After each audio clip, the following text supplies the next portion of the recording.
Olá pessoal, mais um podcast com um assunto mais uma vez de extrema relevância. Nós vamos falar hoje de AVC, acidente vascular cerebral, que é uma das doenças que mais mata no mundo. No Brasil hoje talvez seja a que mais mata, né? Próximo ali com infarto agudo do miocárdio.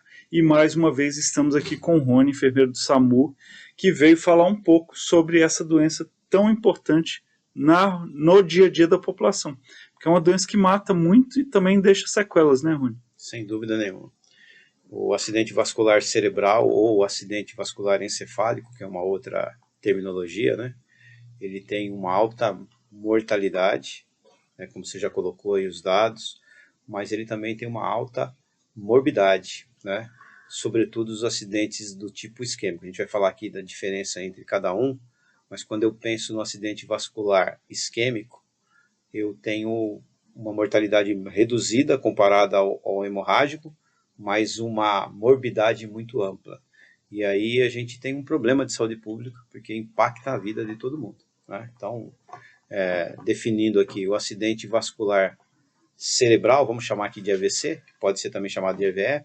O derrame, né? O derrame, isso, exatamente. E ele divide-se basicamente em dois grandes grupos, mas tem um terceiro grupo que eu gostaria de chamar a atenção também.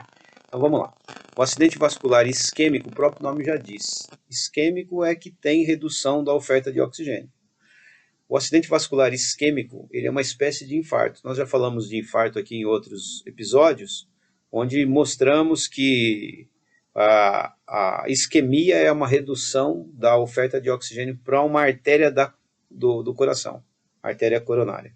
O acidente vascular isquêmico é a mesma coisa, só que agora numa artéria, em geral, a artéria média cerebral. Então, não é chamado de infarto cerebral, mas é uma espécie de infarto. Teve uma redução da isquemia. Porém, esse é o que tem a maior prevalência. A literatura aí diverge um pouco, mas entre 70% e 85% de todos os acidentes vasculares cerebral são isquêmicos. Mas nós temos um grupo de 10% a 13%, que é um grupo de acidente vascular hemorrágico. Olha que interessante. Em um, tem uma oclusão da artéria cerebral. No outro, não tem uma oclusão, teve um derramamento. Daí o conceito do derrame. Aliás, daí vem aí o conceito. Os primeiros anatomistas abriam o cérebro e viam que tinha tido um derramamento. Aí sangue, ficou né? Aquele conceito de derrame. Mas veja, o derrame propriamente existe no acidente vascular hemorrágico. Agora, do ponto de vista de fisiopatologia, é o mesmo, porque veja, em um está ocluindo, mas não chega sangue para nutrir uma parte do cérebro. No outro também não chega sangue, porque o sangue derramou. Então o processo é o mesmo de sofrimento do cérebro. Qual é o problema do acidente vascular do tipo hemorrágico? Que além de não receber, o cérebro não receber o oxigênio, ainda tem o sangue saindo para fora do vaso e ampliando a pressão intracraniana. Por este motivo, que ele é o mais catastrófico em termos de mortalidade. Porque além de eu ter a isquemia, ainda eu vou ter uma pressão intracraniana que comprime vasos, comprime nervos, comprime estruturas cerebrais que não suportam essa pressão. E daí a gente tem um cenário muito pior, pensando em mortalidade.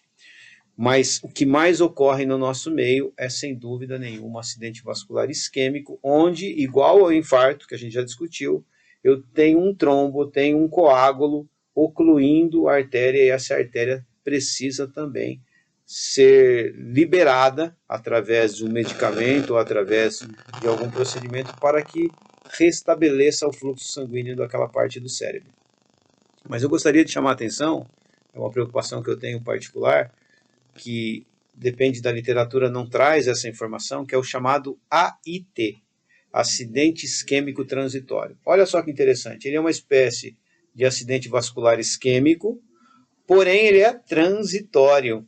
Se ele é transitório, o que acontece? A sintomatologia, que a gente vai falar daqui a pouco, que é muito comum a gente observar no AVC, ela existe, mas ela tem uma remissão espontânea, que normalmente é classificado como AIT se ela é uma remissão espontânea até 24 horas.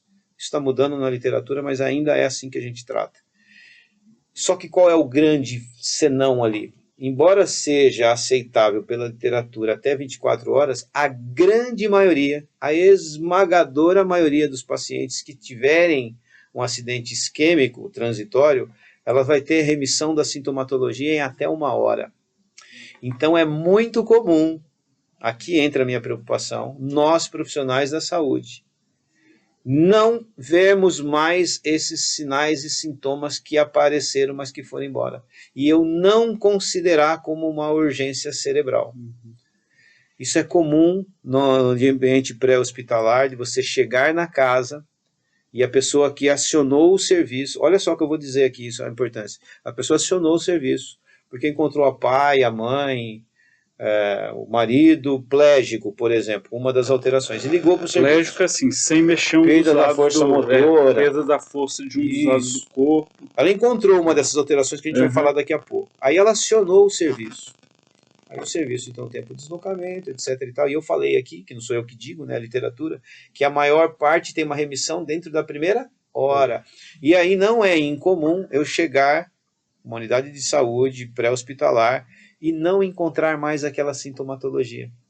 E aí eu pensar assim, principalmente agora a gente vai entrar em época de frio, né? Eu faço sempre essa observação. Você acabou de sair de uma unidade de saúde, onde está os leitos lotados, aí você vai atender a dona Maricotinha, aí você chega lá, ela está num edredom lindo e confortável, quentinha, e você não encontrou mais os sinais que a família encontrou, e aí você fala assim, vou fazer tratamento humanizado, vou levar ela para o hospital, está enlotado, superlotação, ela não tem um convênio médico, mas a família já relatou aquela história, então não é tratamento humanizado isso.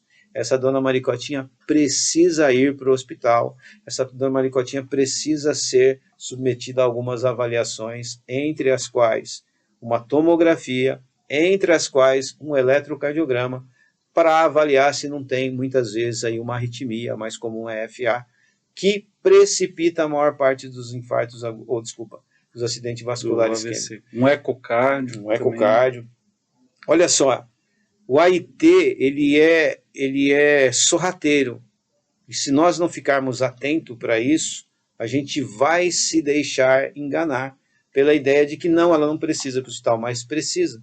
Porque se a família apresentou essa sintomatologia, seja ela qualquer que seja, e você não observou mais, eu tive um professor que ele falava isso, e eu até encontrei com ele há muitos anos, há algum tempo atrás, isso há mais de 20 anos, eu falei, você me falava isso? Eu falava, tanto falava que eu não esqueci mais. Dizia assim, ó, você está vendo a foto, a família está te contando um filme, não despreze esse filme, porque pode ser que aquela foto, naquele momento, não traga mais essa alteração que foi observada anteriormente. Então, sim, tem que ir para o hospital, tem que passar por uma triagem, principalmente de tomografia e eletrocardiograma. Exames cardiológicos também, Doppler de carótida, isso tudo precisa ser investigado. Uma investigação da possível exame sanguíneo, causa, para ver uma alteração no coagulograma, ou seja, o paciente precisa ser absorvido. Rony, você fala do AIT e, estatisticamente falando, parte desses pacientes eles têm remissão dos sinais e sintomas, mas eles terão um AVC de fato, um acidente vascular cerebral, nos próximos dias, né? O risco é muito alto. Por isso a necessidade de uma intervenção precoce em relação ao diagnóstico e, se for o caso, início do tratamento, né? Com as medicações indicadas. Perfeito. Tem vários estudos falando sobre isso, e tem um que me chama a atenção, que diz assim, 49%, ou seja, quase a metade, olha que interessante, 49% das pessoas que tiverem um AIT, elas terão um acidente isquêmico completo em até 1 semana. É assustador isso. É assustador. Tem vários recortes de estudos falando da importância de você absorver o AIT, porque mostrando que ele vai ter em algum período, com 1 semana, com 1 mês, com 1 ano. Vai ter. Em algum momento vai ter. O que me chama a atenção é esse, veja. Em até 1 semana, 49% é muita coisa. A gente não pode desprezar isso. A gente precisa acolher esse paciente precisa ser triado, precisa realizar um screening para buscar exatamente o que é que está acontecendo. Muitas vezes, a maior causa é uma FA.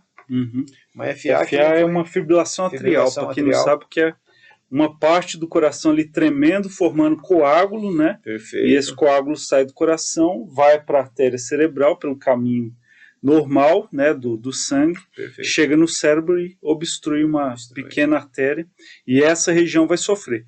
Quando tem essa obstrução e aquela parte do cérebro começa a ter isquemia, falta de oxigênio, glicose, quais sinais e sintomas os pacientes normalmente apresentam? Os mais clássicos. Isso. Existe uma tabela, né, uma escala, melhor dizendo, chamada escala de Cincinnati. Essa é uma escala perfeita para a gente avaliar no atendimento pré-hospitalar e para ensinar para as pessoas leigas também, né, que é buscar 3 apresentações. Os americanos chamam isso de escala FAST. Nós apelidamos ela de SAMU aqui, né? A gente aportuguesou ela e virou SAMU. O FAST ou 3 Fs, né? Fala, face e força motora, certo? É isso que a gente busca. A escala pré-hospitalar de Cincinnati busca exatamente esses 3 Fs, né? Trazendo para uma portuguesada aqui. Então, fala, a face e a força motora. Aqui no Brasil a gente melhorou isso, chamando isso de SAMU. SAMU é o quê? Pedir para a pessoa sorrir, certo? S de sorrir. S de sorrir. Pedir para a pessoa sorrir. Qual é o objetivo de pedir para ela sorrir? Para avaliar se ela não tem um negligenciamento de uma parte do rosto. A boca vai ficar torta, né? Certo? Então é a face. Peça para ele sorrir. Claro que posso melhorar isso, pedir para ela frangir a testa. Ao frangir a testa, pode mostrar aqui nos sulcos da testa essa alteração, também é uma estratégia bastante interessante. Mas isso eu estou avaliando a face. A outra coisa é a fala. Pedir para a pessoa falar uma frase como se fosse uma música. Mas vamos voltar aqui para o SAMU para não bagunçar muito. S de sorrir, certo? Sorrindo para ver se tem alteração na face, certo? A de abraçar. Não precisa necessariamente te abraçar, mas você pode pedir para o paciente se auto-abraçar. Ele vai ter que erguer os dois braços. Erguer os braços. Você está avaliando, na verdade, a força motora. E no SAMU vem de A de abraço, mas você está avaliando a força motora. Se você perceber que ele tem uma alteração na força motora, também é um sinal. Rony, mas eu preciso obrigatoriamente pedir para ele se abraçar? Não, mas é só para a gente compreender. Eu posso pedir para ele apertar as minhas mãos e para ele avaliar a força motora. Posso pedir para ele levantar as mãos com os olhos fechados. Levantar as pernas. Isso, levantar os membros inferiores. E eu estou avaliando o quê? A força motora. Então, voltando para o SAMU lá. S, peça para o paciente sorrir. A, peça para ele abraçar. Só lembrando, Rony, que normalmente a força motora ela é perdida de um dos lados, isso, né? Perfeito, perfeito. É o quadro típico. É o quadro típico. Ele vai ter sempre uma plegia de um lado. Hemiplegia de um lado. Exatamente, é o conceito de plegia de um único lado. Então, você pediu para ele abraçar, para avaliar essa força motora. Você pede para ele falar uma frase, o ME, como frase, mensagem ou música. A gente costuma dizer, peça para ele falar uma frase como se fosse uma música, ou M de mensagem, para avaliar se ele não está falando enrolado. Se ele tiver com a fala embotada, enrolada. A gente chama de disartria. Isso. Ou se não fala, né? Ou se não fala, muitas vezes você fala com ele, ele não consegue falar. Ou não compreende, ou não fala. Exatamente. E aí você tem, com esses 3, que na verdade são os 3 Fs, né? Traduzido ali para o S, A, M, você tem o U de urgência. Você precisa ligar para 192 e dar essas informações que são fundamentais para que o médico regulador defina o recurso a encaminhar para essa vítima, porque a gente começa a correr contra o tempo. Lá atrás a gente falou do tempo no infarto, né? Os cardiologistas dizem infarto músculo, o tempo é músculo, né?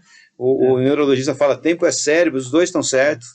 Os dois eu preciso ter o tempo como um fator que é meu inimigo, então eu preciso correr em relação a isso. Então, identifiquei qualquer tipo de alteração nesse sentido. Eu informo o médico regulador, porque ele vai definir aquilo que a gente chama, tem vários protocolos no Brasil, aí no mundo, alerta AVC, protocolo AVC, onda azul, tem um monte, né? Para dizer o quê? que esse paciente tem que ser acolhido numa unidade de saúde com tomografia. E isso é importante de eu ligar para o 92, porque o que acontece? Às vezes a família vê, a mamãe não está falando bem, está enrolado. Força motora, coloca no carro e leva para uma UPA. E a gente começa a trabalhar com o Na tempo UPA não contra tem nós. tomografia. E na UPA não tem tomografia. A hora que chegar lá na UPA, o médico vai avaliar, vai classificar como suspeita de AVC, vai ter que pedir uma transferência. E aí a gente começa a ter um problema com relação ao Só para explicar que tem alguns outros quadros que podem mimetizar, não exatamente assim, mas uma disartria, uma afasia, um quadro de hipoglicemia, por exemplo, Perfeito. pode levar a isso, né? E aí você consegue reverter, às vezes na ambulância, pode ir para a UPA. Mas os outros quadros em que o AVC está ali caracteristicamente muito evidente, aí sim, um hospital que nós chamamos terciário normalmente. Né? Tem que ter tomografia, porque sem a tomografia você não consegue fazer o diagnóstico se é um AVC isquêmico, hemorrágico, e o tratamento aí é totalmente diferente. Totalmente diferente. Isso que você colocou é importante, porque a hipoglicemia, sem dúvida nenhuma, é um dos diagnósticos diferenciais. A convulsão também, muito embora a gente tenha que considerar que existem alguns casos de AVC que pode, inclusive, levar a uma convulsão, isso está mais relacionado aos AVC do tipo hemorrágico, mas a gente nunca sabe quando é um, quando é outro, como você bem colocou, só depois da tomografia.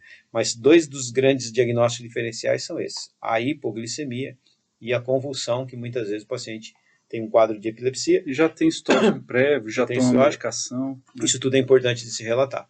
Mas não tendo isso, ou na dúvida disso, eu preciso dividir essa responsabilidade com o 92 para que essa vítima seja encaminhada a um hospital terciário. Porque a tomografia ela é mandatória nesse caso. Porque o tempo não está a nosso favor. E aí, igual no infarto, nós falamos no outro podcast, você precisa trombolizar, né? Precisa, ou por de uma forma medicamentosa, ou mesmo mecânica, hoje em dia, que é mais difícil.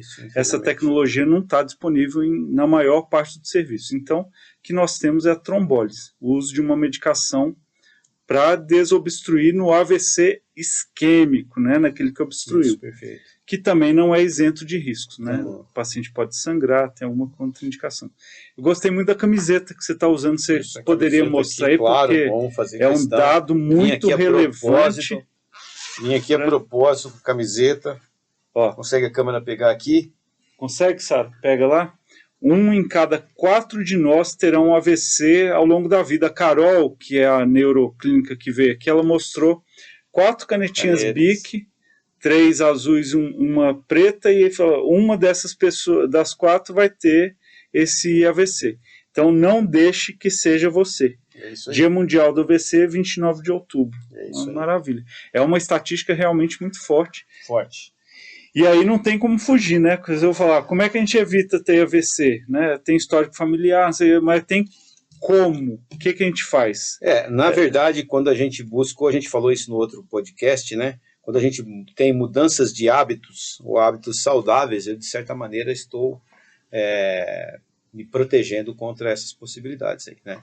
Mas a gente chama muita atenção, sobretudo aqui no nosso meio, os pacientes que são hipertensos, que não fazem uso do medicamento.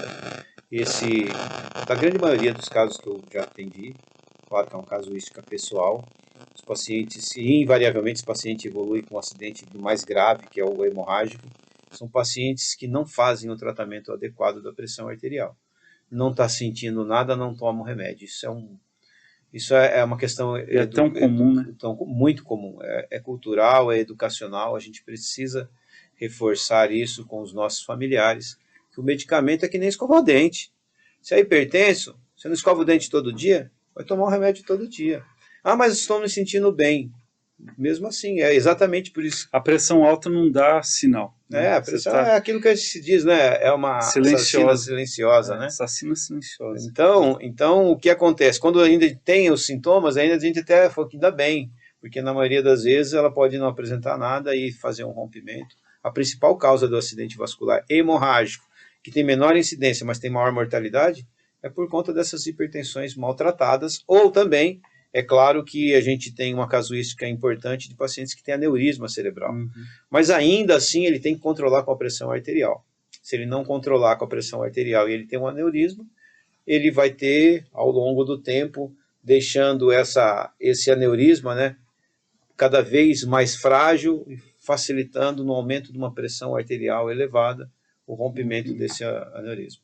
Mas, assim, todos os hábitos saudáveis são fundamentais, né, para todas as doenças cérebro ou cardiovasculares, que a gente já discutiu aqui, mas que envolve o sedentarismo, que envolve o controle de peso, é fundamental, que envolve o controle dos índices glicêmicos, que é o paciente diabético, e dos lipidêmicos, os pacientes que têm dislipidemia com colesterol elevado. Triglicéridos elevados. E o cigarro, e o tabagismo, que é terrível. Terrível. Que ainda bem o Brasil evoluiu muito nessa parte, né?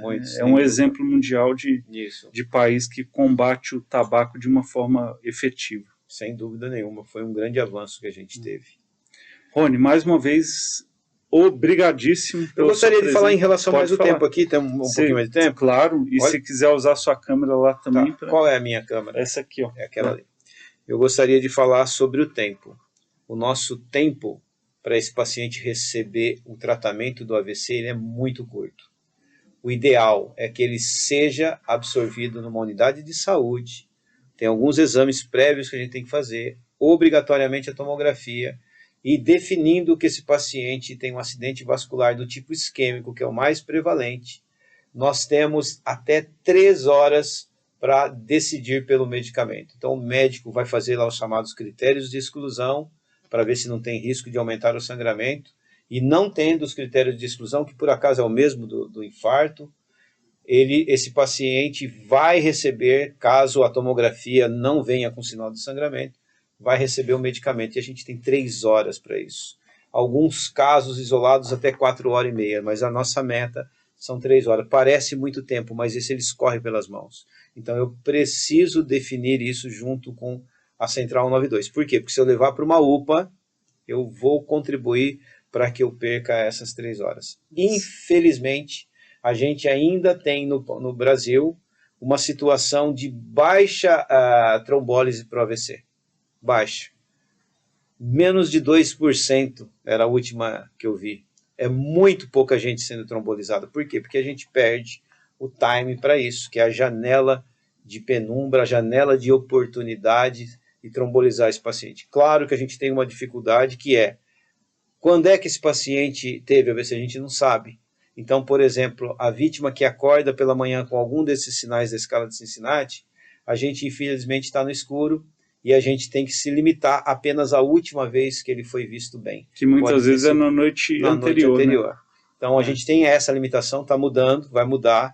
Tem o chamado Wake Up Stroke, que é avaliar o tempo dessa oclusão a partir de ressonância magnética, mas ainda não é uma realidade muito comum no nosso meio. Então, a gente tem um tempo muito curto. Porque depois das 4 horas e meia, você trombolizar, você aumenta o risco de sangramento de uma forma muito grande, e aquela área que já era para ter sofrido, já houve necrose, não tem recuperação, então os riscos são muito maiores que os benefícios. Né? Exatamente. Por isso parece que é muito tempo, mas não é muito pouco tempo, e a gente precisa sempre divida com o 92, conte as informações que você observou para que a gente, através do serviço, através do médico regulador, encaminhe o melhor recurso possível e aloque esse paciente, essa vítima, numa unidade terciária para que ela receba um primeiro atendimento. O eletrocardiograma faz parte também disso, mas a tomografia não deve ser postergada. A gente tem um período aí de 20 minutos para esse paciente estar dentro da tomografia, até a chegada do hospital. Então, o tempo vai embora. Rápido. Obrigado, Rony, mais uma vez. E mais informações para vocês. Se vocês acham que esses vídeos estão sendo importantes de alguma forma e podem mudar a saúde de algum familiar, algum amigo, ou a sua própria saúde, compartilhe. Uma sociedade bem educada em relação à saúde, ela acaba formando uma camada de proteção para todos os outros que estão ao seu redor. Então, essas informações compartilhadas são muito bem-vindas e nós pedimos, por favor, que se você puder dar o like e compartilhar esse vídeo para ajudar esse canal a crescer e levar mais e mais informações sobre saúde para todo o Brasil e até fora do Brasil, em países que falam também a língua portuguesa. Muito obrigado por ter assistido até aqui e até o próximo Posso fazer uma brincadeira? Pode, no claro. final, quero fazer uma brincadeira com você, mas que no fundo é verdadeira, tá? Se você gostou desse vídeo, compartilhe com seus amigos. Se você não gostou, compartilhe com seu inimigo, mas compartilhe do mesmo jeito. Obrigado, Rony, mais uma vez. Valeu. Tchau. Rede Mário Gatti, compromisso com a saúde e educação.